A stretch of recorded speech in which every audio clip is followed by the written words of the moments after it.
Greetings, fellow Whovians. Hope you have a good week so far. Well, today we're going to be looking at the penultimate episode of the Tom Baker era, the Keeper of Traken. So, here we go. In the TARDIS, the Doctor and Adric arrive back in End Space in an unknown area known as the Traken Union, an empire of peace and harmony. They are surprised to find a holographic image of the elderly Keeper of Traken appear in the TARDIS, calling on the Doctor's help. The Keeper explains that his title is about to pass on soon to Council Tremis, giving him access to the powerful source that is the center of Traken's technological advancement, but senses evil within him, his wife Cassia, and their daughter Nissa. Dun dun dun. The Keeper suspects a connection to Melkor, an evil creature that arrived years ago on Traken, but became calcified in a grove in the capital. Melkor has since become something of a holy symbol, and Cassia has tasked with talking to it and keeping it clean. That task is soon to be passed on to Nissa. When the Doctor and Adric land at Traken's capital and visit the Keeper, their presence appears to cause the Keeper to warn the assembled group of a great evil, and though Tremis vouches for them, others, including the Fosters, guardians of the spiritual welfare of the capital, remain cautious about their presence. Soon, bodies in the grove are found. The Doctor and Adric determining they have been killed by some kind of plasma weapon. Adric works with Nissa to identify the energy signature of the plasma as being from a TARDIS, while the Doctor assists Tremis in diffusing the conflict over their presence. Unbeknownst to the group, Cassia secretly visits Melkor, who gives her a collar to wear, providing the creature with mind control over her while promising to keep her husband safe. Cassia is able to convince the Fosters to arrest Tremis, the Doctor, Adric, and Nissa, and uses the situation to convince the other council to install her as their next Keeper.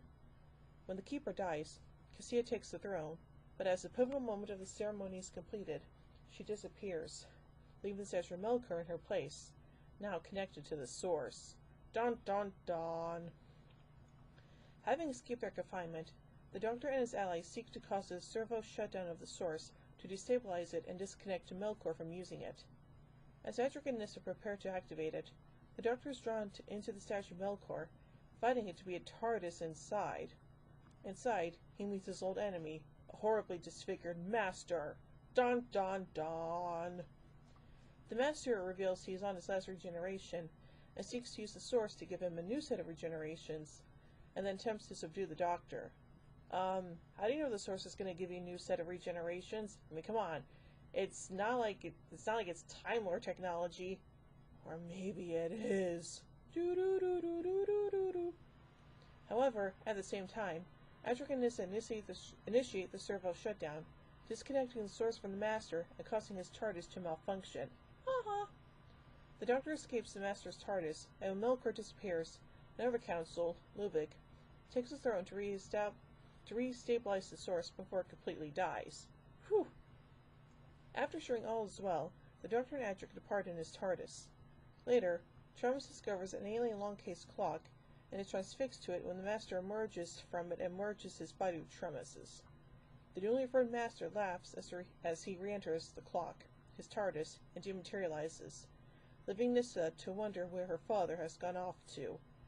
And I like to say, Nissa, but, well, your father is going to be, acting a little bit different from now on, if you know what I mean. Anyway, let's look at some production notes about this story. This story came about when the script editor suggested to Johnny Byrne that he use the subjects of millennialism and the effects of a long-serving head of state dying. The producer wanted to include a character that would give a sense of familiarity when Tom Baker, who had been the Doctor for several years, left and the new lead actor took over. To this end, the Master replaced the villain in Byrne's draft. Who would be the villain in Byrne's draft? I guess we'll never know. The Melkor statue's design was based on a 1913 statue by Umberto Boccioni. Jeffrey Beavers is credited as the Melkor to conceal the plot twist of the Master's return. The Melkor statue was played by Graham Cole.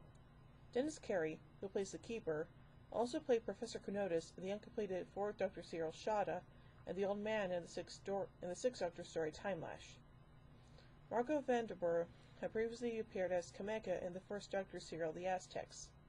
John Winnett also appeared in Spearhead from Space, Frontier in Space, and as Commander Broton in Terror of the Zygons. Robin Stones subsequently appeared in the 12th Doctor episode, Face the Raven.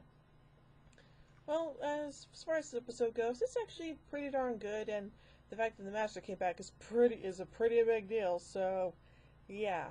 So overall, I give The Keeper of Traken 4 sonic screwdrivers out of 5. Well, join me next week as we take a look at the final episode of the 4th Doctor, Logopolis. So, until then, this is Hoovy and Queen saying, "Oh my giddy aunt! When I say run, run! Averse polarity neutron flow. Would you look at Jelly Baby?